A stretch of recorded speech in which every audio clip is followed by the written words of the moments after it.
Vous êtes bénis au nom de Jésus. Mumebarikiwa kwa jina la Donc nous Yesu. allons lire Exode rapidement, chapitre 12 et le verset 13. Tutasoma Kutoka 12:13. Exode 12 et 13. Kutoka 12:13. Là il est écrit: Pale imeandikwa, le sang vous servira de signe sur les maisons où vous serez. damu itawapatia alama kwa manyumba ambamo mtakuwa. Je verrai le sang Ndaona damu et je passerai par-dessus vous.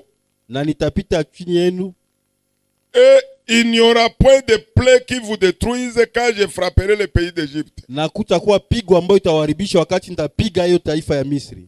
Deuxième lecture. Na usomi wa pili, Faites disparaître le vieux levain, upoteze hiyo mvinyo ambayo inakuwa ya mchachu, afin que vous soyez une pâte nouvelle. ili mupate kuwa ya mupya, Puisque vous êtes sans levain, kwa kuwa mlikuwa mvinyo bila car chachu, Christ notre Pâque a été immolé. kwa kuwa Kristo Pasaka yetu ambayo ametolewa. Non, Christ notre Pâque a été immolé. Kristo Pasaka yetu ambaye alitolewa. Excellent Saint-Esprit, je te laisse toute la place de parler à ton peuple. Révèle dans le cœur de chacun de nous pourquoi il est là. Pour qu'il puisse comprendre les mystères qui sont cachés véritablement dans la résurrection. Et qu'en sortant d'ici, que la personne rentre à la maison transformée, visitée par ton esprit au nom de Jésus. Amen. Amen. Amen. Amen. Là où nous venons de lire, Mahali ambapo tunamaliza soma, c'est la Pâque dans l'Ancien Testament dans Exode 12 et 13. Pasaka katika Agano la Kale katika Kutoka 12:13. Nous avons étudié ça tous, même dans l'école. Tulisoma hiyo hata kwenye shule. Comment l'histoire du peuple d'Israël dans le film, on voyait ça. Namna gani taifa ya Israeli katika filamu tuliona Le hiyo. peuple d'Israël était en captivité en Égypte. Walikuwa utumwani huko Misri. Et un jour, Dieu a envoyé le libérateur Moïse pour aller les libérer, les faire rentrer vers la terre promise Canaan. Na siku moja Mungu akatuma huyo mkombozi Musa apate kuwagomboa wanaoingia katika nchi ya aji ya Kanani. Il est arrivé là-bas, il a trouvé le cœur de Pharaon endurci. Il a envoyé plusieurs plaies pour voir si ces derniers allaient libérer le peuple de Dieu. Na kufika huko akakutana na moyo ya Farao imekuwa mgumu zaidi, akawatumia pigo mingi kwa kukutana na hiyo taifa. Mais un jour, Sasa siku moja Dieu a demandé au peuple d'Israël, à Moïse, Mungu akaambia taifa la Israeli kwa Musa de trouver un agneau kukamata mwana kondoo sans faute, sans défaut, bila kilema et l'égorger, aller mettre le sang sur l'entot de la porte. na kuyachinja kwa kupagala damu yake katika hiyo mbao ya Et mlango. quand l'esprit de mort viendra, Na wakati hiyo pepo ya mauti tous les premiers itakapokuja, nés de l'Égypte,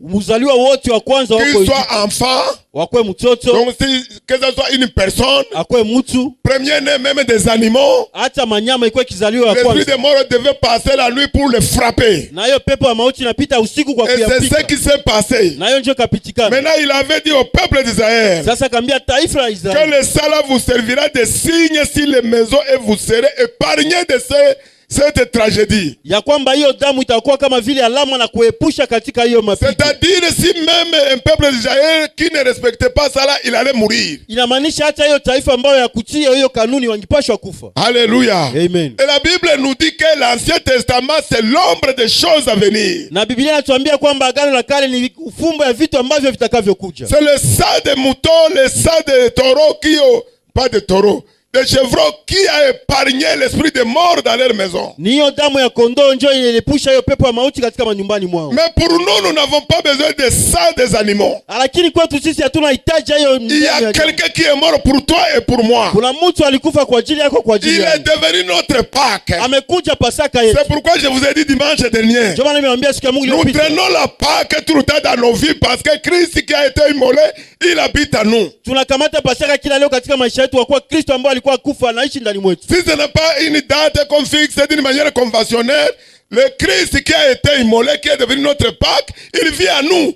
Kama iko sheria ambayo tunaweka katika tu dunia, lakini Kristo ambaye amekufa amaishi ndani mwetu. En fait, chaque dimanche, c'est la célébration de la Pâque. Ili kila siku ya Mungu inakuwa Mais moi, kusherehekea je peux Pasaka. dire même tous les jours, c'est la Pâque parce que quelqu'un a payé le prix pour que je ne meure plus. Mimi napasha sema kwamba Pasaka ni kila siku, kwa kuwa kuna mtu alilipa gharama ile nisikufe tena. Alléluia. Amen.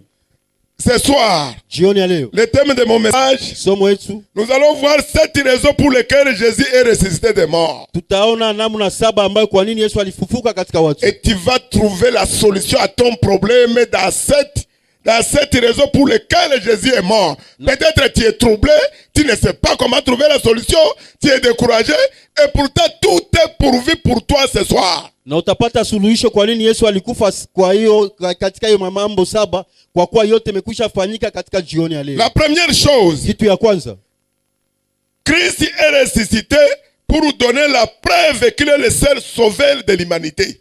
Kristo alifufuka kwa kuonesha ya kwamba iko yeye mwenyewe mkombozi wa dunia yote. Il est le seul qui est mort et qui est revenu à la vie. Iko mwenyewe ambaye alikufa na karudi ndani ya uzima. Même Lazare est ressuscité, mais après il est mort. Hata Lazaro alifufuka kisha tena kafa. Même pour ressusciter, c'est le même Jésus qui l'avait ressuscité. Hata kwa ufufuko ni huyo Yesu ndiye alimfufua Mais tena. quand il est mort pour la deuxième fois, il est parti pour ne plus jamais revenir. Na wakati alikufa mara ya pili alikufa na kurudi tena. Alléluia. Amen. Lisons Actes chapitre 2, 22 à 24. Tusome Matendo ya Mitume sura 2:24. Hommes israélites, écoutez ces paroles. Jésus de Nazareth, cet homme à qui Dieu a rendu témoignage devant vous, par des miracles, des prodiges et des signes qu'il a opérés par lui au milieu de vous. Comme vous le savez vous-même, cet homme, livré selon les desseins arrêtés et selon la présence de Dieu, vous l'avez crucifié, vous l'avez fait mourir par les mains des impies. Dieu l'a ressuscité en le délivrant des lieux de la mort, parce qu'il n'était pas possible qu'il fût retenu par elle. Alléluia. Amen. La terre ne pouvait pas véritablement garder son créateur. Hiyo udongo haingichunga muumbaji wake. Je vous dis ceci. Nawaambia hivi. C'était une preuve vraiment qu'il est le véritable sauveur. Ilikuwa maonesho ya kwamba iko mkombozi mkubwa. Parce que sa mort n'était pas une surprise pour lui. Kwa kuwa kifo haikuwa kitu ya kushangaza kwa ajili yake. Il disait toujours Alikuwa anasema kila mara, qu'il est venu pour donner sa vie et la reprendre. nilikuja kupana maisha yangu na kuyachukua. C'est là-bas là où je ne suis pas d'accord avec les religieux. Pale ndio kwenye siko kanuni na pale Jésus ne nous a pas apporté la religion. Yesu Kristo akutuletea dini. Jésus nous a apporté la vie.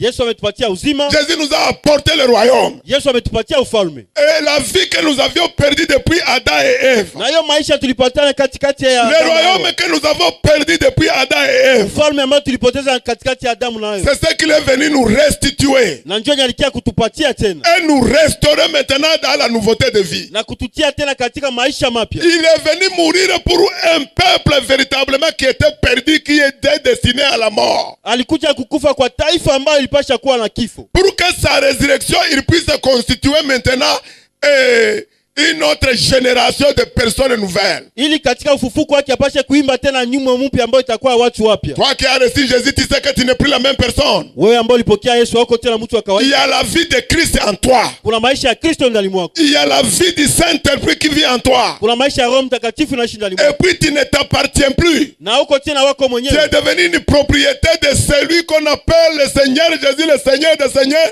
le Roi des Rois. Unakuwa mwenyeji wa Mungu, wa Bwana wa mabwana, mfalme wa wafalme. Cela n'a rien à voir avec la religion. Hiyo haitokane na dini Ce fulani. sont les religieux qui l'accusaient tous les jours. Ni watu wa dini ndio walikuwa wanamshtaki kila mara. La vie chrétienne, c'est une vie de relation avec quelqu'un qu'on appelle Jésus de Nazareth. Maisha ya Ukristo ni maisha ya usiliano pamoja na Yesu Kristo wa Nazareti. Ce n'est pas une religion où on met des prétextes, des dogmes, non. Haiko dini ambayo wanatia mila, hapana. C'est un style de vie qu'il faut vivre. Inakuwa maisha mapya ambayo unapasha anza Et kuishi. c'est lui qui est resté qui te donne la capacité de vivre cette nouvelle vie. Na ndio wanatupatia uwezaji wa kuishi hiyo maisha mapya. Mais au verset 36, Na shahidi yake makuita que kwa sita. toute la maison d'Israël sache donc avec certitude que Dieu a fait Seigneur et Christ, Jésus, c'est Jésus que vous avez crucifié. Na nyumba yote ya Israeli jua ya kwamba Yesu Kristo ndio amefanya mwokozi, huyo Yesu ambaye mumetundika. Si Jésus n'était pas ressuscité, Kama Yesu angifufuka, notre christianisme serait comme l'idolâtrie qui ne peut jamais nous amener quelque part. Ukristo wetu ingekuwa kama vile sanamu ambayo ingitubeba mahali fulani. Mais le fait qu'il est ressuscité, Vile amefufuka, c'est ce qui fait de lui quelqu'un du Seigneur des Seigneurs. na ndio namfanya kuwe Bwana wa mabwana. Parfois, vous allez entendre les scientifiques dire, Mara mnaweza kuona wale watu wasomi wanasema, quand on parle de sa naissance, wakati wanasemea juu ya kuzaliwa comment kwake, scientifiquement une fille vierge peut accoucher quelqu'un. oh, kishule namna gani binti ambaye hayawahi kuzala anapasha kuzala mtu. Moi, je le réponds toujours, Mimi nawajibu tu, que c'est le fait que véritablement ça n'a jamais existé que ça fait de lui Jésus. vile nakuwa kama vile hayawezi kuwafanyika ndio Parce que nafanya lui ne kwa devrait Yesu. pas naître comme toi et moi. Kwa kuwa angizaliwa kama wewe na mimi. Il ne pouvait pas vivre dans le ventre d'une femme comme toi et moi, parce qu'Isaïe avait dit, une fille vierge nous a donné un enfant. Mais Dieu a donné le fils. Est-ce que vous comprenez ça? Angiishi ndani ya tumbo kama vile mimi na wewe, kwa kuwa Isaya alikwisha tabiria hiyo mambo. C'est-à-dire Marie a donné le corps. Inamaanisha kwamba Maria alipana mwili. Marie a donné Jésus qui était le corps. Maria alipana Yesu Kristo ambaye alikuwa mwili. Mais à l'intérieur de ce corps, il y avait le roi de gloire qu'on appelle Christ en lui. Sasa ndani ya ile mwili kulikuwa mfalme wa wafalme ambao waliita Kristo. Après la résurrection, Kisha ufufuko, le corps était là, c'est nous. hiyo mwili ilikuwa pale njoo sisi. Et Dieu a envoyé maintenant l'esprit de son fils pour venir habiter en nous. Na Yesu Kristo akatuma roho ya mwana wake keti ndani mwetu. Alléluia. Amen. Et c'est pourquoi nous nous appelons des enfants de Dieu. Ndio maana tunaitwa watoto wa Mungu. Parce que nous avons le même esprit que le Seigneur Jésus. Kwa kuwa tunakuwa na ile roho kama vile Nous avons le même esprit qui a resté Jésus d'entre les morts. tunakuwa na hiyo roho ambayo ilifufua Yesu katika Nous wafu. avons le même esprit qui était là le jour de la création. Tunakuwa na hiyo roho ambayo ilikuwa siku ya mwanzo. Nous avons le même esprit qui a prophétisé la venue de Jésus. Tunakuwa na hiyo roho ambayo ilitabiria kukuja kwa Yesu. Nous avons le même esprit qui interprète la parole de Dieu. Tunakuwa na hiyo roho ambayo inafasiria maneno ya Mungu. C'est pourquoi Jésus pouvait dire Ndio maana Yesu alipashwa que sema, les paroles que je vous parle sont esprit et vie. maneno ambayo nawaambia iko roho na uzima. Ce soir, Jioni ya leo, je te dis que les paroles que tu reçois de la résurrection de Christ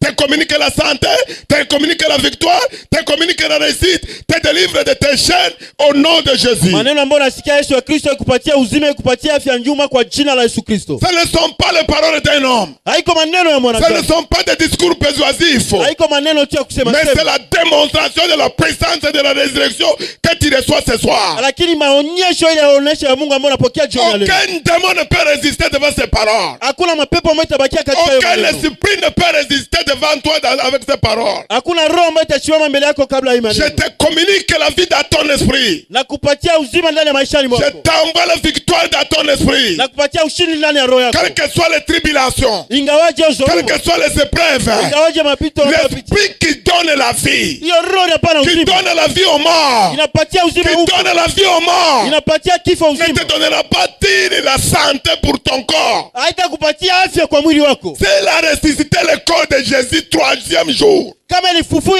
mwili wa Yesu siku tatu. C'est la ressuscité le corps de Lazare après quatrième jour. Kama ilifufua koo ya Lazaro katika siku 4. Toi, tu n'es pas encore mort. Wewe hujakufa bado. Et la Bible dit Na Biblia que inaniambia si le même esprit kama hiyo roho qui a ressuscité Jésus d'entre les morts ambayo ilifufua Yesu katika wafu habite en toi, inaketi ndani il va mwako, te communiquer la santé, itakupatia il afya, va te communiquer la vie, itakupatia il uzima, va te donner la victoire, itakupatia il ushindi, va te donner la réussite, itakupatia il kufaulu, va te donner la vie en abondance, itakupatia maisha ya il utele, va arrêter ses problèmes. itamaliza shida zako, Parce que c'est l'esprit qui vient d'en haut. kwa kuwa hiyo roho inatoka huko juu. Au nom de Jésus. Kwa jina la Yesu. Deuxième chose, Kitu ya pili, pourquoi il est ressuscité des morts? kwa nini alifufuka katika Il wafu? est ressuscité des morts pour notre justification. Alifufuka katika watu kwa kututetea. Il y a les gens, il faut corriger ça ce soir. Kuna watu ambao tunapaswa Il y kosoa a jioni ya les gens leo. qui disent qu'il est mort pour nous, pour la justification. Non! Kuna watu wanasema wao alikufa kwa ajili yetu. Hapana. La mort nous a pas, la mort a pris nos péchés. Hiyo kifo ilikamata dhambi La zetu. mort a pris nos maladies. Ilikamata magonjwa La yetu. mort a pris tout. Ilikamata yote. Nos péchés, nos infirmités, nos Madhambi, mema faiblesses. yetu. Tout ce qui est mauvais. Udhaifu na yote ambayo inakuwa mabaya. Les malédictions. Hiyo laana. Tout est resté à la croix du calvaire. Yote imebakia katika Mais le msalaba. troisième jour, Sasa siku ya tatu, quand il est ressuscité de tombeau, wakati alitoka kaburini, c'était pour justifier la mission pour laquelle il était venu pour nous. ilikuwa kwa ajili ya kutetea hiyo kazi ambayo alikuja kwa ajili yetu. C'est pourquoi quand tu marches, Ndio maana kama unatembea, tu marches avec assurance que Dieu habite en toi. unatembea na uhakika Quelle kuwa que na soit la maladie. ingawaje magonjwa. Christ n'acceptera pas de continuer à cohabiter avec la maladie dans ton corps. Yesu hatakubalia magonjwa endelee katika mwili wako. Alléluia. Amen. Quand on parle de la justification, Wakati tunasema kututea haki, je vais te donner un exemple. nakupatia mfano. On nous dit aujourd'hui Wanatuambia leo qu'il y a les astronautes qui vont sur les planètes. kuna watu ambao wanapanda huko juu. Comment tu vas les croire? Namna gani C'est utaamini? parce qu'ils partent et ils reviennent. Kwa kuwa wanaenda na wanarudi. Et quand ils reviennent, Na wakati wanarudi, ils amènent les images de là-bas. wanaleta hiyo mapito Ils za nous huko. montrent ce qu'ils ont vu là-bas. Wanaona ile ambayo Et tuonesha tout le huko. monde croit Na wote wanaamini que véritablement il a été là-bas. kweli alikuwa huko. Alléluia. Amen. C'est-à-dire que tu as été à Paris. Ndio maana umekuwa huko Paris. Paris. Et que tu es resté là-bas. Na umebaki huko. Même si tu appelles tout le monde que je suis à Paris avec le numéro de Paris, personne ne te croira. Kama unaita kila mtu ambia niko Paris na numero ya kule Paris. Mais quand tu reviens, wakati unarudi avec les symboles, avec des preuves, pamoja na hiyo maonesho, voici la preuve que je viens de Paris. angalia hiyo picha huko C'est Paris. ce que Jésus a fait. Jonye Yesu Il est venu comme la parole. alikuwa kama neno. Et Dieu a dit, Na Mungu alisema aucune de ces paroles ne peut descendre, tomber sur la terre et retourner à lui sans accomplir c'est pourquoi la parole était sortie. hakuna maneno yake ambayo itatoka juu ikuje bila kufanya kazi ambayo maneno ilikuja. Cette parole, c'est elle qui a pris le corps charnel. Hiyo maneno ndio likamata hiyo mwili. C'est cette parole qui a grandi parmi les siens. Ndio yenye likoma katikati yao. C'est cette parole que les siens n'ont pas reconnue. Na hiyo ndio yenye watu wengine hawakujua. Mais toi, tu as cru à cette parole. Wewe ukaaminia hiyo maneno. Toi qui as reçu cette parole. Wewe ndio ulipokea maneno. Elle t'a donné le pouvoir de devenir enfant de Dieu. Nimekupatia uwezo wa kuwa mwana wa Mungu. Et cette parole qui avait pris chair. Na hiyo maneno ambayo kavaa mwili. Ce corps, c'était pour aller à la croix. Ilikuwa kwa kwenda msalabani. Pour la rémission de nos péchés. Kwa kukaa dhambi zetu. Et la résurrection. Na kwa ufufuko. C'était pour aller justifier, présenter son sang. Mais voici des retours. Ilikuwa kwenda kututetea na kuonesha damu yako mnyangalia. C'est pourquoi il avait dit toujours à ses disciples. Ndio alikuwa anaambia watumishi wake. Il est avantageux que je m'en aille. Inakuwa vizuri nyinyi. Parce que si je ne parle pas, vous n'allez jamais expérimenter le miracle. Kama siende hamtaishi muujiza. Si je ne parle pas, Kama siendi vous n'allez pas régner. hamtatawala. Parce que l'esprit qui opère toutes ces choses là qui est à moi, Kwa kweli roho inafanya vitu yote kwa ndani il mwangu. faut qu'elle retourne pour aller faire le rapport pour lui présenter que j'ai déjà sauvé les hommes. Et il vous donnera le même esprit. Inabidi yeye alipate kuletea raporo ya kuonesha kwamba atawapatia yale roho. Alléluia. Amen. Romains 4, 23, 25. Warumi 4:22. Mais ce n'est pas à cause de lui seul qu'il est écrit que cela fut imputé. C'est encore à cause de nous à qui cela sera imputé. Et nous qui croyons en celui qui a resté des morts, Jésus notre Seigneur, lequel a été livré pour nos offenses, crucifié pour nos péchés, et est ressuscité pour notre justification, faisant le solde de notre compte et nous absolva de toute culpabilité devant Dieu. Ça, c'est la version détaillée. Alléluia. Kurasa mbona fasiria zaidi sana. Crois à partir d'aujourd'hui que Christ, sa résurrection, t'a donné la justification. Uamini ya kwamba Yesu Kristo amekupetea upate kutetee. Tu n'es pas redevable au diable pour que tu restes sous la coupe de Satan. Non. Hakuna kitu ya shetani ambayo iko ndani mwake ilipate kuishi katika hiyo. C'est pourquoi je déclare ce soir. Ndio maana nakwambia jioni leo. Quel que soit le nom de la maladie. Ingawaje hiyo magonjwa Quel que soit ce qui te trouble aujourd'hui. Ingawaje yale ambayo kusumbua leo. La Bible déclare. Biblia inakiri. Quel que soit ce que tu traînes. Ingawaje yale ambayo kusumbua. Le combat dans lequel tu te trouves. Vita ambayo iko ndani. Christ te justifie ce soir. Bwana anakutetea jioni ya leo. Parce qu'il s'est substitué avec toi. Kwa kuwa anambatiana na wewe. C'est toi qui devrais mourir. Wewe njoo unipasha kufa. C'est moi qui devrais mourir. Mimi njoo nikipashwa kufa. Il a accepté d'aller à la croix. Alikubali kwenda msalabani. Il ne s'est pas arrêté là-bas. Akubashia pale. Je vous ai dit dimanche. Nimemwambia siku ya Mungu. On l'a crucifié vendredi. Walimtunika hiyo siku ya tano. Le diable était content. Shetani akafurahi. Avec tous les démons et les sorciers. Pamoja na wachawi wote. Ils ont célébré la mort de Jésus. Wakafurahi kifo ya Ils Yesu. ne savaient pas qu'ils célébraient déjà la victoire de nous qui sommes là ce soir. Hawakufikiria kujua kama wanafanyia sherehe kwa kuwa wewe. Samedi, ils ont continué leur célébration. Siku ya sita wakaendelesha sherehe. Mais dimanche, siku ya Mungu, le pouvoir a changé de main. Na hiyo uwezo kabadilishwa sasa. Alléluia. Amen. Dieu a dit Yesu amesema au Saint-Esprit, kwa Roho Mtakatifu, descends, va amener mon fils. Shuka ulete mwanangu. Il a déjà prêché aux morts. Amekwisha Et les morts sont ressuscités, sont sortis du tombeau. Na hiyo wafu les Abraham, les David. Abraham, Daudi. C'est pourquoi j'ai pris pour que je puisse prendre le vol direct. Naomba ili nikamate ndege ya kwenda mara moja. Sans connaître cette corruption-là. Bila kukula kujua hiyo rushwa. Il y a le vol direct et non que Aïssa.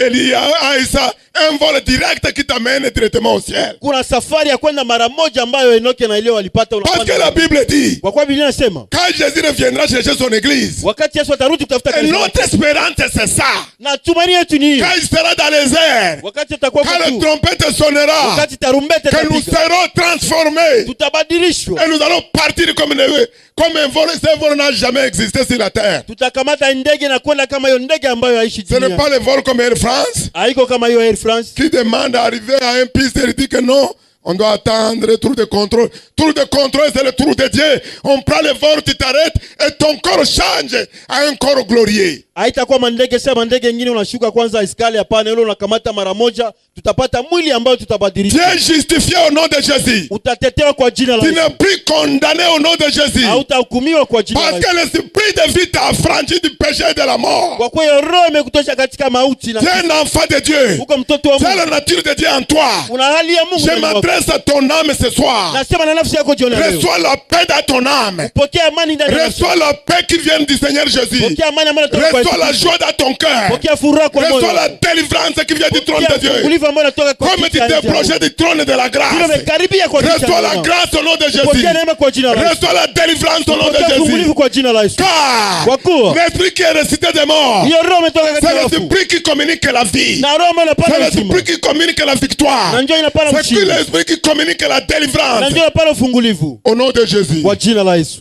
Amen. Amen. Troisième chose, Kitu ya tatu. pourquoi il est ressuscité? Kwa nini amefufuka? Une autre raison. Na sababu Il ingine. est ressuscité pour la démonstration qu'il dominait sur les morts et sur les vivants. Alifufuka kwa maonesho ya kwamba ametawala kwa wale ambao walio hai na wafu. Romains 14:9. Warumi 14. Car Christ est mort Kwa kuwa Kristo amekufa et il a vécu na ameshinda afin de dominer sur les morts et sur les vivants. ili atawale kwa wafu na walio hai. Écoutez-moi bien. Nisikie vizuri. Nous avons entendu de grands hommes sur la terre. Tumesikia watu wakubwa wa Mungu katika dunia. Les philosophes, Wale ambao wanafanya filosofia. les savants, Wale ambao wanakuwa les grands présidents, wale ambao wanakuwa les marais. Mandela, Wale wa Mandela. comment on l'appelle celui qui est de la Chine là? Et les Bouddhas, Les Bouddha. ils sont tous morts. Wote wamefariki. Ils ont régné sur la terre. Walitawala ulimwenguni. Ils ont manifesté leur pouvoir. Wameonesha uwezo wao. Mais quand ils sont morts, Wakati walikufa. leur pouvoir s'est arrêté là-bas. Na hiyo mamlaka yao kaishia hapo. Alléluia. Amen. Mais notre Seigneur Jésus, Sasa Bwana wetu Yesu Kristo, lui, il règne sur les vivants. yeye anatawala kwa Il walio hai. est allé même de prendre les clés du séjour des morts et les clés de la mort. Il règne en enfer, il règne sur les vivants, il règne partout. Et c'est pourquoi Philippiens a dit, il est allé prêcher en enfer, il a arraché le diable les clés du séjour des morts, qui était son pouvoir majeur. Il lui a arrêté les clés de l'enfer, et quand il est sorti du tombeau, il est allé vers les disciples. Maintenant là, tout pouvoir m'a été donné. Le pouvoir qui lui restait, c'était quel pouvoir? C'est que Satan avait arraché dans les mains d'Adam. Il lui a arraché ça et il l'a donné à l'église. C'est à toi et moi. Aujourd'hui, notre Seigneur Jésus, il ne règne pas seulement sur les vivants, il règne même en enfer. C'est ce que nous venons de lire. J'ai dit ceci. Nasema hivi. Le verset que nous venons de lire. Shairi ambayo tunamaliza sema. Que son nom est au-dessus. Non. Que Christ est mort et il a vécu. Kristo ambaye amekufa na amefufuka. Afin de dominer Ili kutawala s'il est mort kwa ajili ya wafu et s'il est vivant. na kwa ajili ya walio hai. Alléluia. Amen. Cette parole devrait nous donner une assurance. Hiyo msema ingipatia tumaini. Cette parole devrait nous donner une autre manière de voir les choses. Ingitupatia namna nyingine ya kuona vitu. Parce que lui, il règne sur les morts. Kwa kuwa yeye anatawala katika Il wafu. règne sur les vivants. Anatawala kwa walio Et hai. il a dit tout pouvoir lui a été donné. Amesema mamlaka yote imenipatia. Sur la terre, Katika dunia, sous la chini terre, ya dunia, dans les cieux. mbinguni. Qu'au nom de Jésus, Kwa jina la Yesu, tout genou fléchit. goti yote linakunjwa. C'est le code de pine qu'il a donné à son église. Ni hiyo ndio amepatia kanisa. Quand tu prononces le nom de Jésus, Wakati unasema jina la Yesu, tu te connectes au Dieu le Père. unakambatana na Mungu Baba. Parce que c'est non. Kwa kwa hiyo jina, Ou bien tu veux que je lise ça? unataka nisome Et Philippiens 2, 8, 11. Wafilipi. Il s'est humilié lui-même. Il s'est humilié lui-même. Yeye mwenyewe alizarauliwa, Se rendant obéissant akajifaa mtiifu jusqu'à la mort. mpaka kifo, Même jusqu'à la mort de la croix. hata katika kifo cha msalaba. C'est pourquoi aussi, Ndio maana pia Dieu l'a souverainement élevé. Bwana akamuinua zaidi, Et lui a donné le nom qui est au-dessus de tout nom. akamgirimia jina ambayo inakuwa na jina Afin qu'au nom de Jésus, ili kwa jina la Yesu tout genou fléchisse dans les cieux, jina goti lote lipinge juu ya sur mbinguni, la terre chini ya dunia et sous la terre, na chini ya dunia, et que toute langue confesse que Jésus-Christ est Seigneur. na kila ulimi ukiri ya kwamba Yesu Kristo iko Bwana. Alléluia. Amen. Quand tu parles parles le nom de Jésus, wakati unasemea jina la Yesu, l'enfer tremble. huyo kuzimu kuna C'est ce tetemeka. qui fait de nous des personnes surnaturelles. Ndio inafanya kwetu tukue watu ambao tunakuwa Quand watu. tu dis le nom de Jésus, Wakati unatamka jina la demande Yesu, aux sorciers, waambie quand wachawi ils sont dans leur réunion, kama wiko katika ils ne mkutano wao, prononcent jamais le nom là. hawatai hiyo jina. Ils osent prononcer le nom, Wakipima kutaja ils vont prendre feu.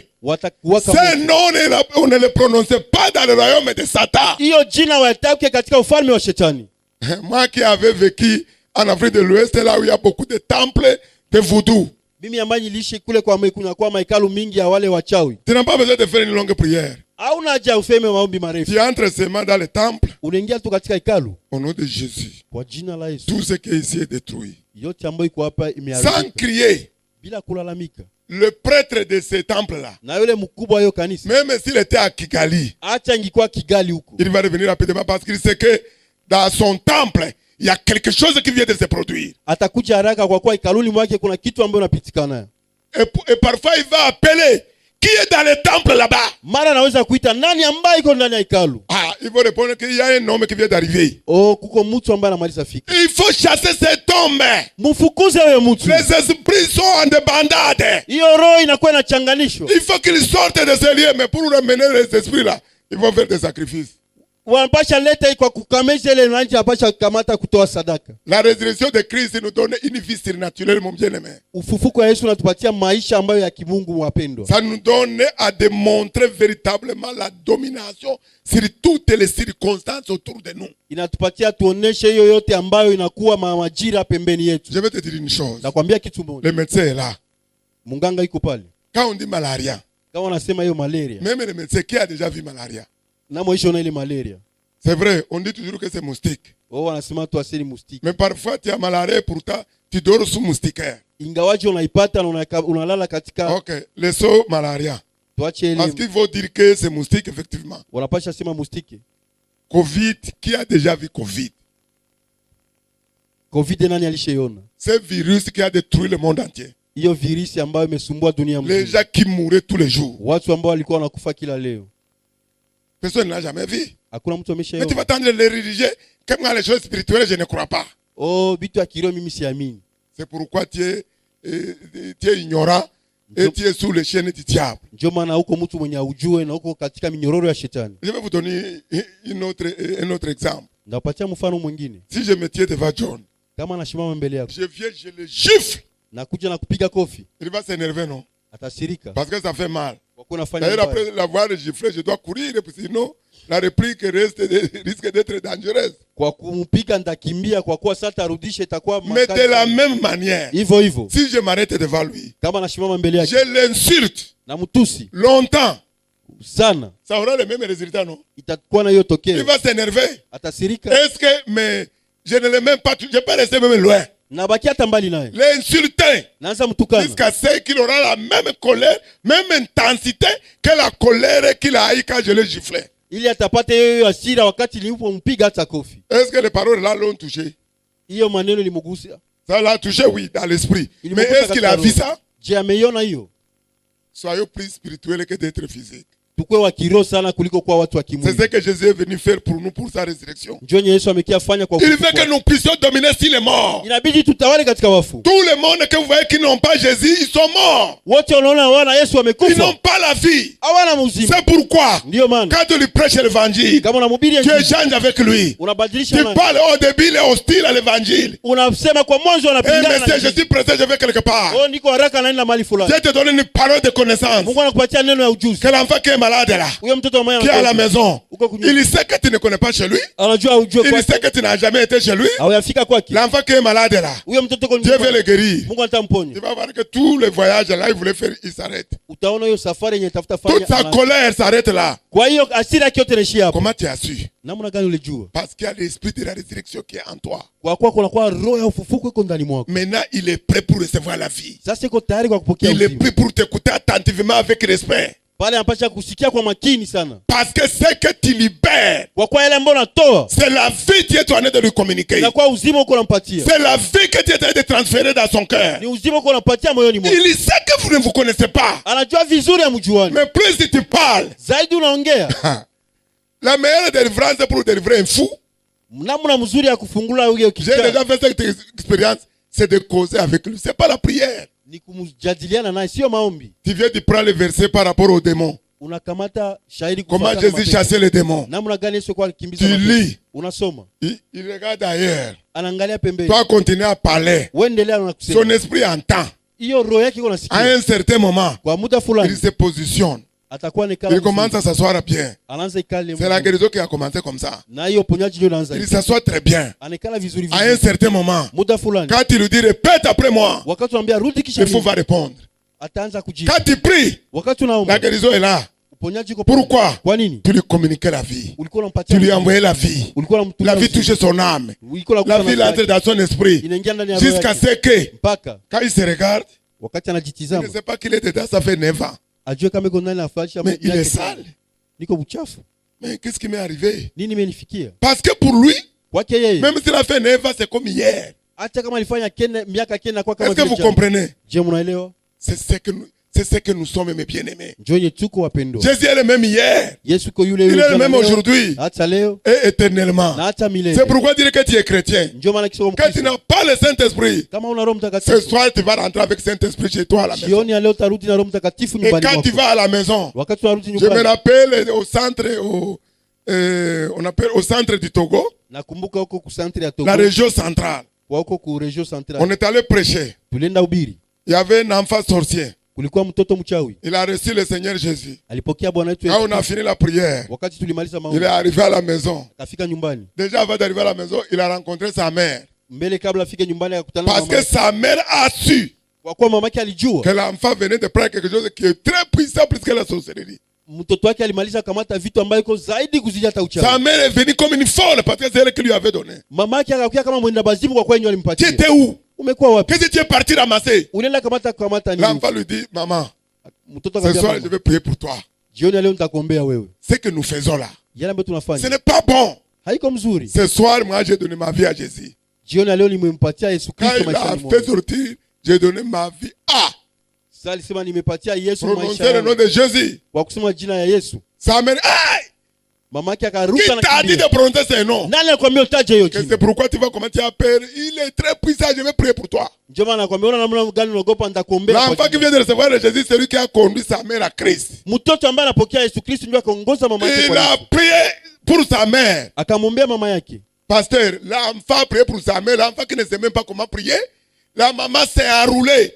Il faut me montrer demain là où se trouvent ces hommes de Dieu. Mtoto akamwombea huyo mama yake na mama yake akazunguka kwa chini sana. Akaambia utanionyesha wapi kwenye kuko wale La watumishi maman, wa le Mungu. lendemain, elle est venue, on a prié pour elle. Elle était délivrée complètement. Elle a reçu le Seigneur Jésus comme ton.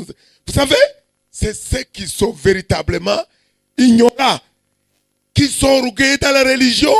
Ils ne comprennent pas que le Saint-Esprit, c'est au-delà de la science, c'est au-delà de toute imagination humaine.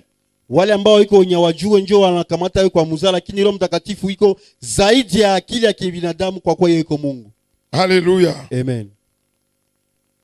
Cinquième chose, il est ressuscité des morts Alifufuka katika wafu pour que le Saint-Esprit habite dans la vie des enfants de Dieu. ili Roho Mtakatifu iketi katika maisha ya watoto wa Parce que Mungu. quand il était sur la terre, Kwa kuwa alikuwa katika dunia, il n'y avait pas moyen qu'il donne le Saint-Esprit. hakukuwa namna pana Roho Mtakatifu Parce que son esprit était limité par son corps. kwa kuwa roho yake imekuwa ishia ndani ya mwili.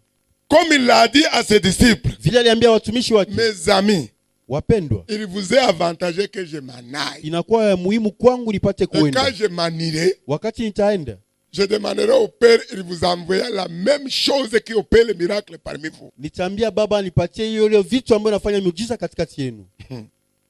Il est parti. Akaenda.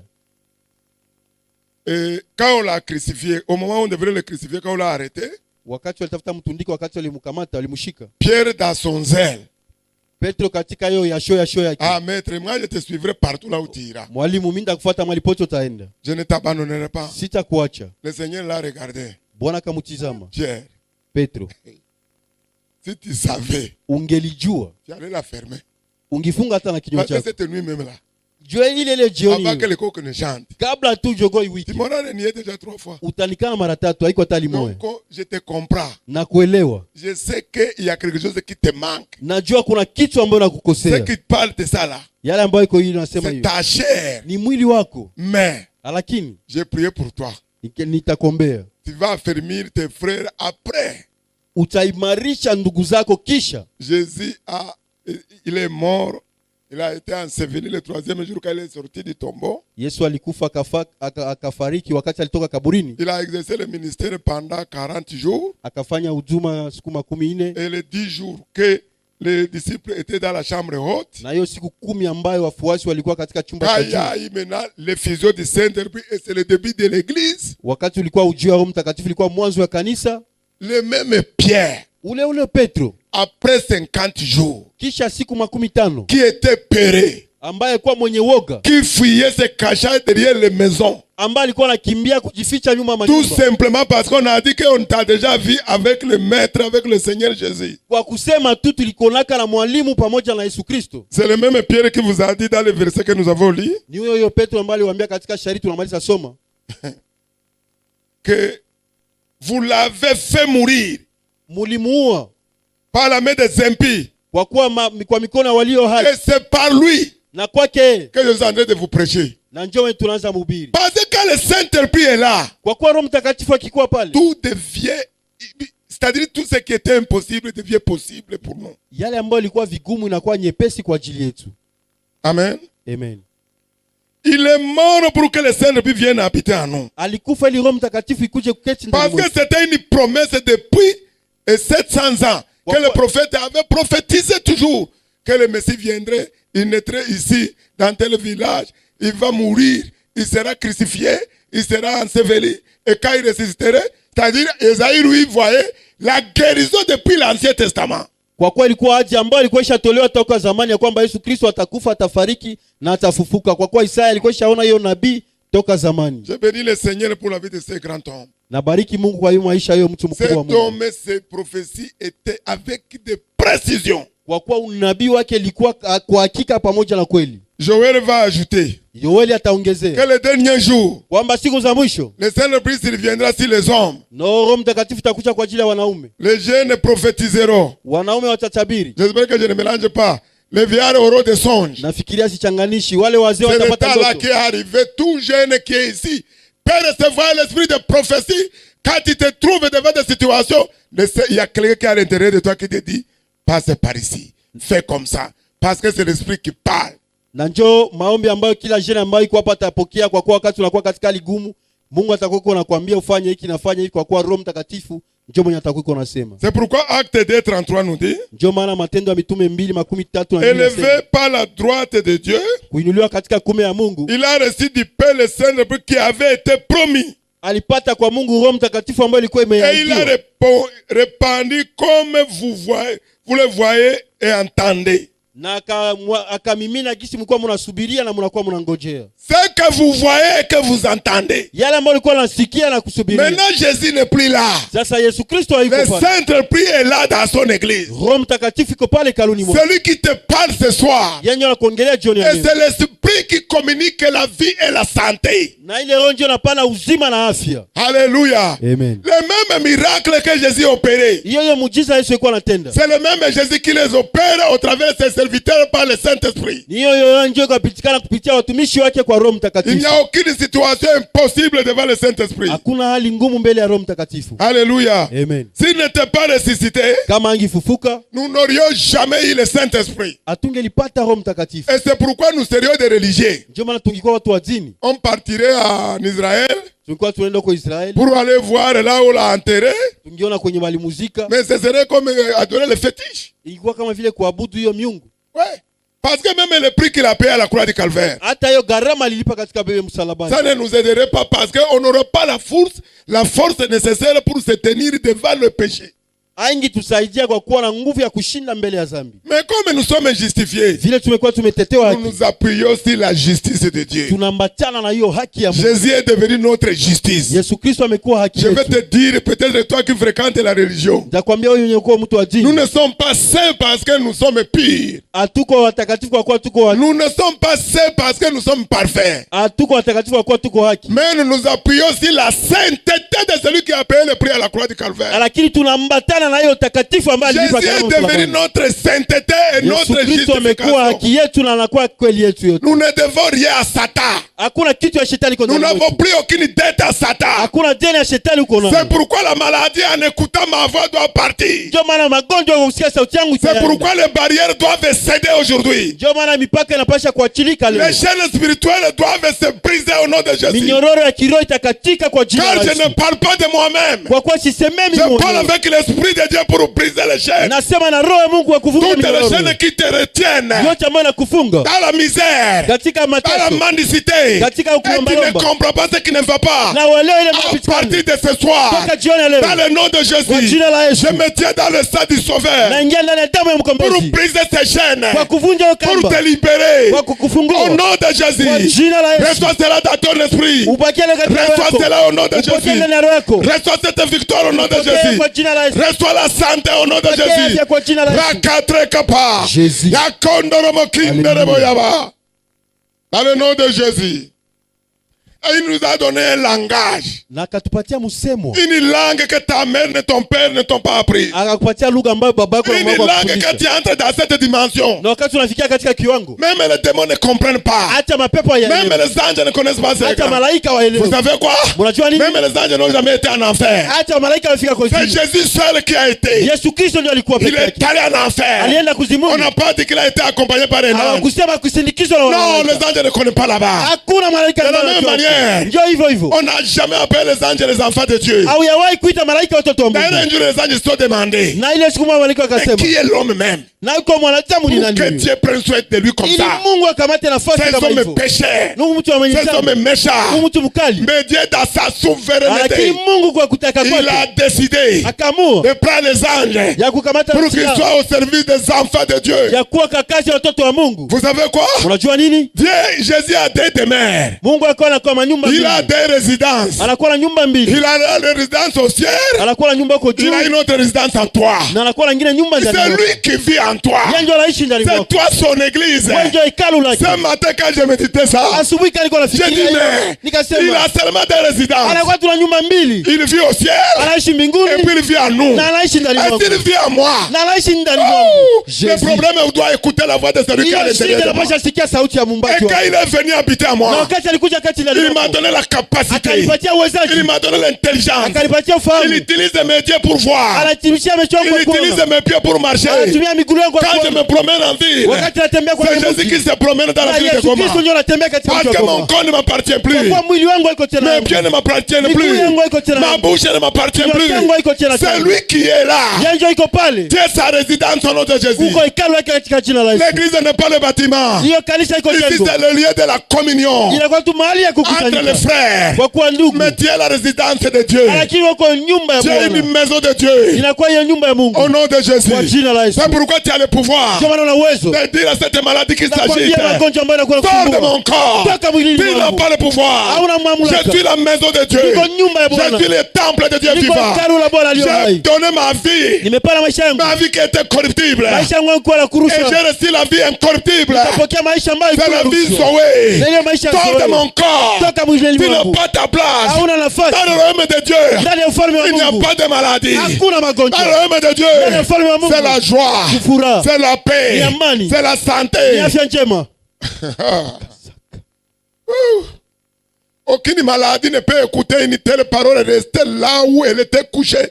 Quel que soit dans les, si c'est le fibrome, quel que soit dans la poitrine, on t'a donné la science et t'a révélé des choses. Ce soir, retourne à l'hôpital pour aller faire des analyses. Tu es guéri au nom de Jésus. Amen. Hakuna magonjwa ambayo tabaki mwilini mwako kwa kusikia maneno. Rudi kama unagonjwa uende jipimisha, utarudia unaponya kwa jina la Yesu Ce n'est Kristo. pas moi qui guéris. Sio mimi Il y a ninayeponyesha. quelqu'un à moi. Kuna mtu ndani Je mwangu. suis sa résidence. Niko tu hekalu Il lake. vit à moi. Anaishi ndani Il mwangu. te dit, Anakuambia, je te guéris cette maladie. na kuponyesha Je na te magonjwa. délivre de Na cette chaîne. kufungua na hiyo minyororo. Prends la vie à moi au nom de Jésus. Kamata uzima ndani mwangu Parce kwa que nous jina sommes la des Yesu. distributeurs de la vie. Kwa kuwa tunagawanya Est-ce que vous uzima. le savez, docteur? Je unajua Nous sommes mganga? les distributeurs de la vie éternelle. Tunakuwa na pala Nous maisha sommes les milele. distributeurs de la puissance de Dieu. Tunapana hiyo uwezo wa Nous Mungu. sommes les distributeurs de la guérison. Tunapanya uponyaji. Matthieu 10. Mathayo 10. Et Jésus a dit à ses disciples, Yesu akamwambia wafuasi vous avez wake, reçu gratuitement. mulipokea kwa bure. Allez donner gratuitement. Muende muipone Il n'a kwa pas dit bure. allez prier. Akusema Il mwende a dit muomba. allez guérissez les malades. Akasema ponyeni wagonjwa. Ce Jésus. soir, Jioni ya leo quelqu'un va recevoir sa guérison au nom de kuna Jésus. mtu atapokea ponyaji wake Tu kwa jina seras la Yesu. délivré complètement de ta hanche. Utaponya kwa ile Tu maradhi seras yako. délivré complètement de cette maladie. Utafunguliwa na Quel que magonjwa. soit le nom Ingawaje que la jina science a donné à cette maladie, ambayo elimu imepana kwa hiyo magonjwa. elle n'a plus sa place. Hana tena Tu nafasi. vas te lever un peu. Utashimama kidogo. Tu vas te secouer un peu. Tu Utatingizika vas dire kidogo. maladie. Utasema wewe Libère magonjwa mon corps. ambayo nasumbua Sors mwili de mon wangu. corps. Toka mwilini mwangu. Si la science a donné le nom à cette maladie, Kama elimu imepana jina ya hiyo magonjwa. appelle le nom. Sema kwa jina lake. Appelle son nom. Ita kwa Tu dis jina au nom lake. de Jésus. Unasema kwa jina la La Bible Yesu. m'a dit, Biblia inaniambia Jésus règne sur les vivants Yesu anatawala katika walio et hai. sur les morts. Hata na walio Moi, je ne suis pas encore mort. mimi siyakufa Je suis kabla. vivant. Niko hai. Et il m'a donné les clés de ce jour de mort. Na amenipatia funguo ya siku ya mauti. Il m'a dit, Akanyambia j'étais vivant. nilikuwa hai. C'est moi qui étais mort. Mimi ndio Mais nimekufa. je suis ressuscité. Nimefufuka Et je sasa. détiens les clés de la Na mort. nakuwa na funguo ya kifo. Alléluia. Amen. Et toutes les portes, quand je la ferme, Na milango yote personne ne inapofunga peut la réouvrir. hakuna mtu wa Tu vas kuyafungua. fermer la porte de cette maladie. Utafunga hiyo Et tu dis magonjwa à cette mlango. maladie, Na unamwambia hiyo tu magonjwa. parles à cette situation, Unasemea hiyo hali. pas tellement de la maladie, Haiko tu magonjwa. une vie de limitation. Hiyo maisha ya Tu mipaka. vas arrêter ça ce soir. Utakataa hiyo jioni. Tu ya leo. refuses. Unakataa. Ton Dieu est limité. Mungu wako ana Comment mpaka. tu vas vivre une vie limitée? Namna gani utaishi maisha ya Parle mipaka? au Seigneur. Ambia Bwana. Dis maladie. Mwambie wewe Toi magonjwa. situation Wewe hali. qui me trouble depuis. Ambayo unanisumbua Sors de toka. ma vie. Toka maishani Au nom mwangu. de Jésus. Kwa jina la Yesu. Rakatre kapato Jere koroboya. sandara boseka. Rekando mokimba Yesengere kapata. bosa. Yoso korobo chiko trokapa. Jésus. Yakando romo chiko trokapa. Yakando romo chiko trokapa. On a qu'à te libérer ce soir. Itakuachilia jioni. Cette ya leo. maladie doit te libérer ce soir. Hiyo magonjwa itakuachilia jioni. ya Ce leo. problème doit te libérer ce soir. Hiyo shida La itakuachilia. Bible nous dit, Biblia si inaniambia notre Seigneur règne sur le problème, kama Bwana wetu anaishi katika tu dois shida régner. na utawale Au nom de Jésus. kwa jina la Yesu. Faut t'asseoir un peu. Uketi. Sixième chose, Kitu ya sita. Romains 5, verset 7. Warumi 5 shairi ya 7. C'est parmi mes versets préférés de la... Inakuwa kwa mashairi yangu ambayo Si napenda par sana. l'offense Kwa ajili ya dhambi.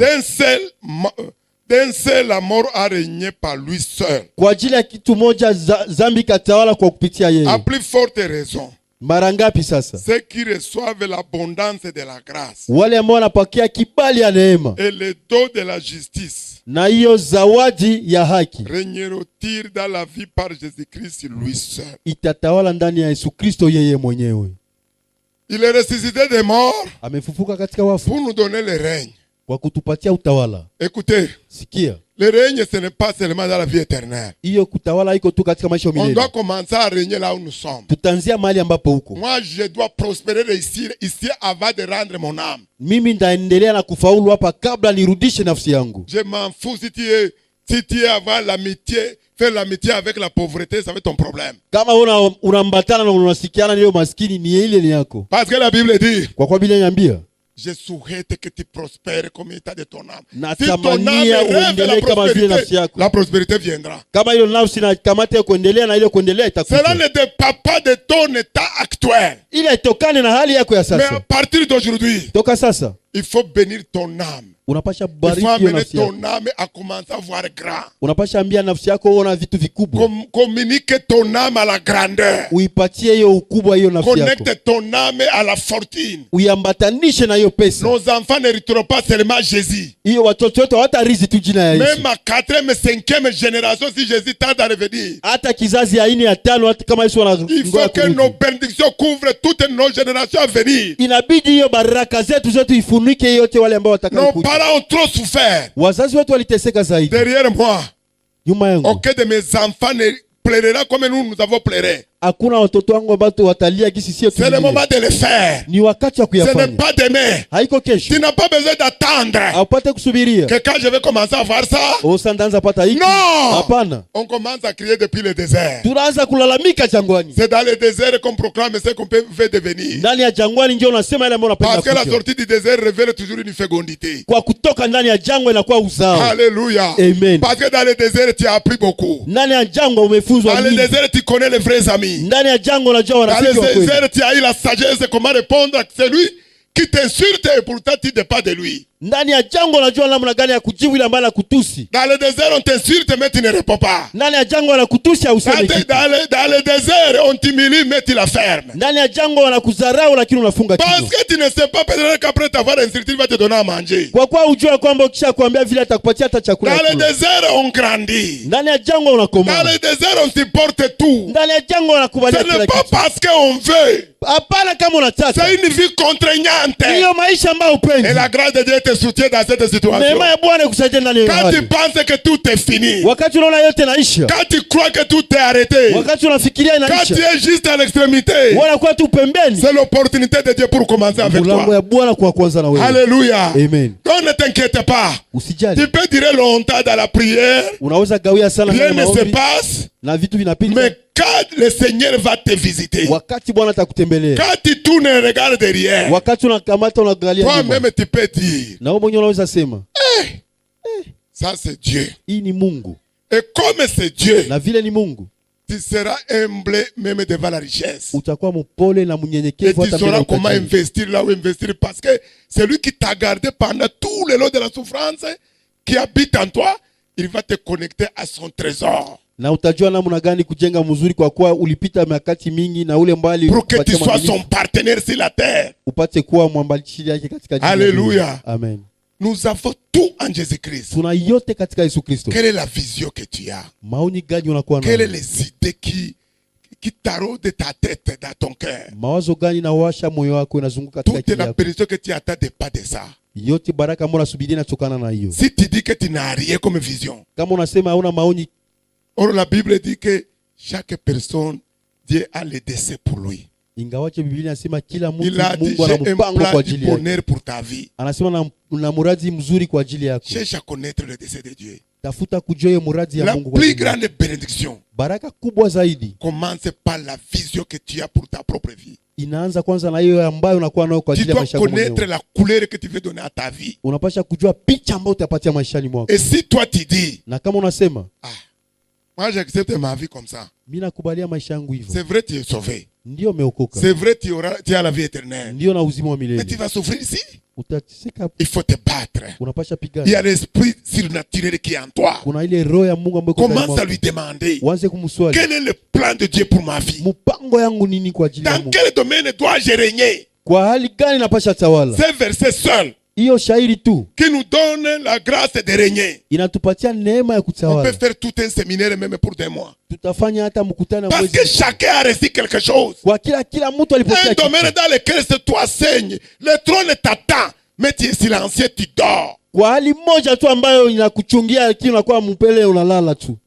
Nous allons y arriver lors du séminaire sur le Saint-Esprit. Tutaifikia wakati tutafanya hiyo mkutano ya Roho Il faut Mtakatifu. que chacun découvre le plan de Dieu pour sa vie. Inabidi kila mmoja agundue mpango ya Mungu kwa ajili ya maisha yake. Une fois, tu peux découvrir que Dieu t'a appelé pour servir. Oui, mais ça ne suffit pas. Unapasha kujua Mungu alikuita kwa kutumikia haitoshi. Tu dois lui demander maintenant la spécificité de ton appel. Unapasha mwambia sasa hiyo mwito ya pele yako ni nini? Vous savez qu'il y a un pasteur de pasteurs, vrai ou faux? Kuna mchungaji wa wachungaji kweli ama hapana? Quand il arrive, tout le monde dit que non, même s'il ne parle pas, il est pasteur.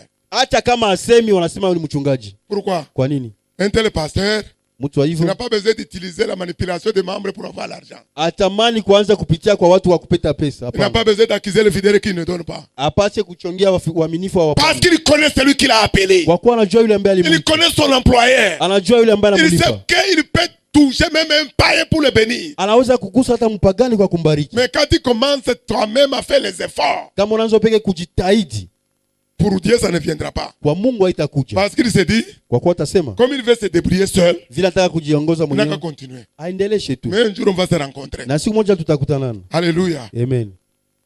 Tu es dans l'église. Uko kanisani, Tu te plains. unakuwa nalialia. Ma vie ne change pas. Maisha yangu haibadiliki. Tout le temps, c'est la même chose. Kila leo ni hivyo. Change ta manière de prier. Badilisha hali yako ya kuomba. Seigneur, Bwana, qu'est-ce que tu attends de moi? nini ambao unasubiria kwangu? Ce n'est pas toi qui attends Dieu. Lui, Haiko il wewe ndio t'attend. unangoja Mungu, yeye ndio Ce qu'il anakungoja. a déjà fait là, il a accompli, c'est déjà en toi. Yale ambayo ishafanya amefanya ndani mwako. Celui qui attend, Yule ambaye il anasubiria attend le résultat. anangojea njo Il tokeo. a planté le figuier. Amepanda hiyo miti, Il est revenu pour chercher le fruit. amekuja tafuta hiyo matunda. Alléluia. Amen. Dans les foyers, Ndani ya ndoa on va commencer à faire les séminaires pour les foyers. tutaanza kufanya semina kwa ajili ya C'est ndoa. important. Ni ya muhimu. Si tous les hommes Kama wanaume wote savaient combien de fois, wangelijua mara ngapi, la Bible dit, c'est pas moi qui l'ai dit. Biblia inasema, haiko mimi ndio nasema. Celui qui a trouvé sa femme, Yule ambaye amepata mke il a trouvé le bonheur. amepata kitu njema. C'est-à-dire le bonheur de l'homme. Inamaanisha kwanza heri ya C'est pas mwanaume sa femme. ni bibi yake. Vous voyez les célibataires qui ont des millions, non? Munaona wale wasimbi ambao wana milioni Ils n'ont pas le bonheur. hawana Ils heri, ne sont pas heureux. hawako Vous hawana ne les heri. voyez pas la nuit pour voir. Amwaone jioni kwa kuwaona Comme ils courent partout. namna gani Ils wanakimbia dorment mahali toujours pote. le dernier. Wanalala wa mwisho, Ils cherchent la paix. wanatafuta amani. Une paix, Amani, une illusion de la paix. amani ambayo inafananishwa, Mais la femme, lakini mwanamke, la Bible dit Biblia inasema que la femme est sortie de la côte de l'homme. ya kwamba mwanamke ametoka katika bavu ya mwanaume. L'homme est une semence. Mwanaume anakuwa mbegu, Et quand cette semence, qui est trop petite comme ça, na wakati hiyo mbegu ambayo iko mdogo quand zaidi, tu la mets dans la terre, wakati unaitia ndani ya udongo, ça va sortir la femme. itatosha mwanamke. Et quand cette femme sort, Na wakati mwanamke anatoka, c'est l'arbre là qu'on dit l'arbre de la justice. na hiyo mti ndio inaongoza Il katika, va produire des branches. itazaa matunda, Les branches auront des fruits. na matunda itakuwa Dans na les fruits matawi. là, il y a les graines. Na kuna kwa hiyo La mbegu, semence de papa na hiyo mbegu ya baba qui va aller encore ambayo itaenda aux tena États-Unis. huko Il Etazini, va semer encore. atapanda tena La femme va se ressortir. na mwanamke atatoka. Et c'est comme ça comme le manguier. Na hivyo hivyo kama vile Si mti vous aenda. voyez Kama mnaona un homme qui a beaucoup d'argent, mwanaume ambaye ana pesa qui ne nyingi, travaille pas, ambaye atumiki, qui est dans la lésivité, ambaye yuko katika ça ne kula vient pas raha de dunia, Dieu. haitoke kwa Mungu. Si ça doit provenir de Dieu, Kama itatoka kwa Mungu, il doit bénir le travail de ses mains. itabariki hiyo kazi ya Et mikono la yake, véritable bénédiction commence quand on est marié. na baraka ya kweli inaanza kama unaoa. Prends ton argent, Kamata pesa zako dépose dans les mains de ta femme. uweke katika mikono ya bibi yako, Elle prie elle-même, c'est elle qui prie. na yeye mwenyewe ndio Quand anayeombea. elle te remet, Wakati ce nakurudishia, n'est pas les $1000 que tu lui avais donné. haiko hiyo $1000 ambayo ulimpatia. Alléluia. Amen. Quand Jésus a pris le pain, Wakati Yesu akamata mikate, il a présenté au Père. akaonesha baba, Ce n'était que des semences. ilikuwa tu mbegu, Ce n'était que des graines. ilikuwa tu mbegu. Mais Jésus voyait Yesu ameona, une boulangerie dans ses mains. alikuwa anaona boulangerie. Au moment où les katika autres se demandaient, mali wengine wanajiuliza mais maître, ils sont pris de 5000. wako zaidi ya 1500. Lui, il a rendu grâce. Yakamrudishia Je sais que les shukrani. 5000 seront rassasiés. Najua kwanza hiyo 1500 watashiba. Alléluia. Amen. Je sais que ça, comme ça n'a rien à voir, vous Hivyo n'allez pas kuna comprendre. kitu. Hamtaelewa. La femme, c'est la terre. Mwanamke ni udongo. Tout ce que tu mets, Yote ambayo unatia, il n'y a rien que tu peux mettre sur la terre. hakuna yote utatia Si c'est udongoni. une semence là, Kama ni mbegu ça va sortir. itatoka. Pourvu que ça soit la bonne terre. Ili kuwe udongo ya mzuri Au nom de Jésus. kwa jina la Yesu. Waouh. Nous étions sur le point 6. Je suis perdu. Nous étions sur 6. N'est-ce pas? 5 et 6. C'est 6. Maintenant, nous allons terminer 7. 7. Donc, Jésus est ressuscité pour nous garantir la résurrection pour tous les chrétiens et notre demeure éternelle. Yesu alifufuka kwa kutupatia uhakika kwa ajili ya fasi yetu ambayo tutaishi wa milele. 1 Pierre 1, Petro wa kwanza 3, 1, 4. 3, 4. Béni soit Dieu, Barikiwe Bwana le wetu, Père de notre Seigneur Jésus-Christ, Bwana wa Mungu wetu Yesu qui Kristo, selon sa grande miséricorde ambaye kwa neema yake nous a régénérés ametuzaa upya pour une espérance vivante kwa tumaini ambayo yaliyo hai, qui vient d'où? Par la résurrection de notre Seigneur Jésus-Christ d'entre les morts, kwa kufufuko ya Bwana wetu Yesu Kristo katika wafu, pour un héritage qui ne se peut ni corrompre, ni souiller, ni flétrir, kwa ajili ya hiyo tajiri ambayo haikule rushwa wala haichangamani na kitu ambaya, vous est réservé dans les cieux. ambayo imewawekewa huko juu mbinguni. Donc la résurrection de Christ nous garantit ce qu'il avait annoncé avant la résurrection. Sasa ufufuko ya Yesu inatupatia uhakika kwa yale ambayo alitangaza mbele. La résurrection nous rassure la vie éternelle, notre demeure éternelle. Ufufuko unatupatia hiyo hakika ya maisha yetu ya umilele, Parce qu'il nous a régénérés. kwa kuwa ametufanya tuwe upya, C'est-à-dire une nouvelle naissance d'en haut, spirituellement transformée, renouvelée et mise à part pour son dessein. inamaanisha hiyo kukua upya tena katika roho na kuweka kando kufuatana na mapenzi yake, Pour une espérance vivante. kwa tumaini ambayo iliyokuwa ya hai, Par la résurrection de Jésus-Christ d'entre les morts. kwa ufufuko wa Yesu Kristo katika wafu. C'est-à-dire né de nouveau. Inamaanisha kuzalika upya, Pour un héritage qui ne se peut ni corrompre, ni souiller, kwa urithi ambayo haikule rushwa wala kuchafuka ni flétrir, wala vous est kuchafuka, réservé dans les cieux. ambayo imewawekewa huko juu mbinguni. La vie que Christ nous donne après la résurrection, Maisha ambayo Kristo anatupatia kisha ufufuko, ça nous rassure qu'un jour, quand nous allons mourir, vous savez, Jésus est venu nous sauver, mais il est venu aussi nous montrer la voie.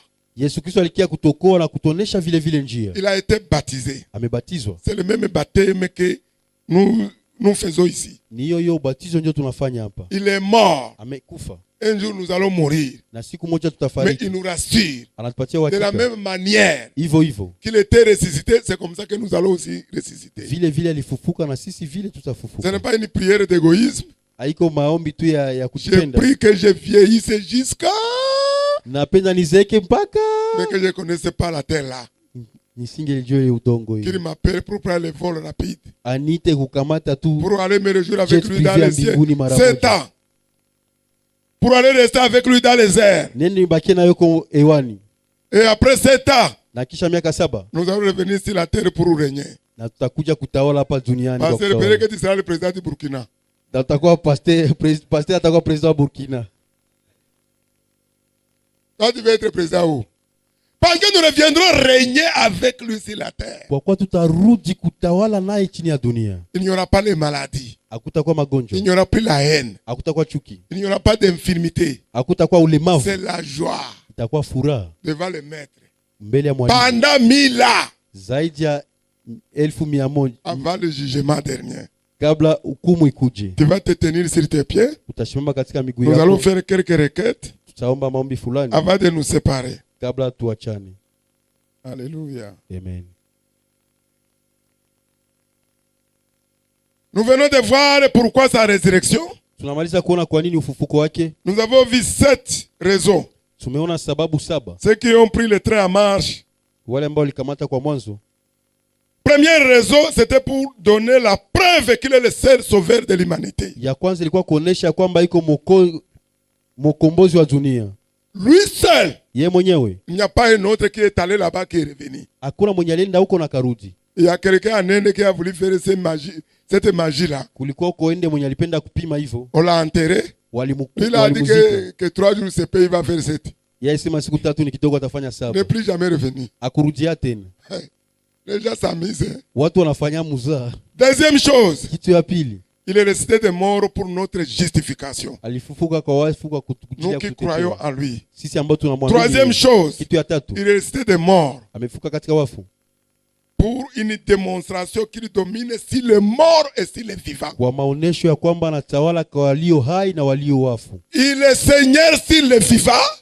Iko Bwana kwa ajili ya Il walio est hai, Seigneur aussi sur les morts. iko pia Bwana kwa ajili C'est ya wafu. pourquoi au nom de Jésus, Ndio maana kwa jina la le Yesu royaume de Satan tremble. hiyo ufalme wa shetani inatetemeka, Même l'enfer tremble. hata kuzimu kunatetemeka. Alléluia. Amen. Quatrième chose, Kitu ya 4, que son nom... Non. C'est troisième chose, non? Quatrième. Quatrième. Il est ressuscité Alifufuka parce que son nom soit au-dessus de tout nom. kwa ajili jina lake liwe juu C'est ya ce que zaidi j'ai ya majina appelé zote. une code de chrétien pour entrer dans le surnaturel. Na ile ndio inakuwa ile kitu ya Mkristo ambayo atatumia kwa Quelle kuingia que soit katika la mbinguni. prière de chasser les démons que tu peux faire. Ingawaje maombi ya kufukuza pepo ambayo Si utafanya.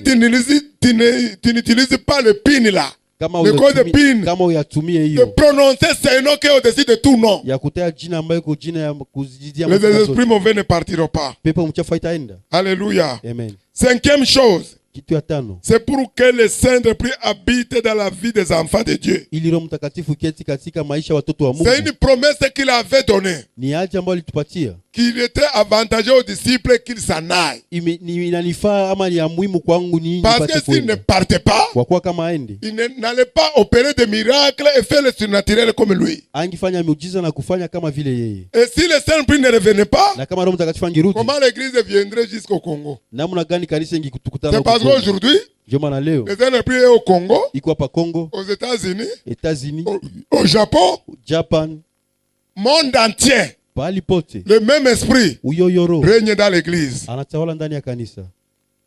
Et sixième, Ya sita, c'est pour nous donner la grâce de régner dans la vie. na kutupatia hiyo neema ya kutawala katika maisha. Vous serez content si on doit prier avec ça. Mutafurahia wakati tutaomba kwa ajili ya Pourquoi? hili. Kwa nini? Nous avons tous des difficultés. Tunakuwa na matatizo Et sote. voici que la Bible nous dit. Na angalia Biblia inatuambia Nous devons régner sur toutes les circonstances, tutatawala katika kila sur majira, les difficultés, katika kila hali sur les ngumu, situations. katika kila Tu hali. dois être conscient avant de régner. Unapasha kuwa na hiyo tumaini C'est kabla de prendre utawala, conscience de ton identité. ya kukamata hiyo anwani yako, Prendre conscience de tes origines. ya kukamata mahali ambapo Prendre conscience de qui est ton père. nani ambaye anakuwa baba yako, Qui est Abba. nani ambaye iko Qui est hapa, ta source. nani mwenye iko Si chemuchemu tu yako. comprends que ta source c'est en Dieu, Kama unajua kama chemuchemu yako tu ni vas kwa Mungu, régner. utatawala. Et notre domaine, Na ingine nous régnons sur les démons.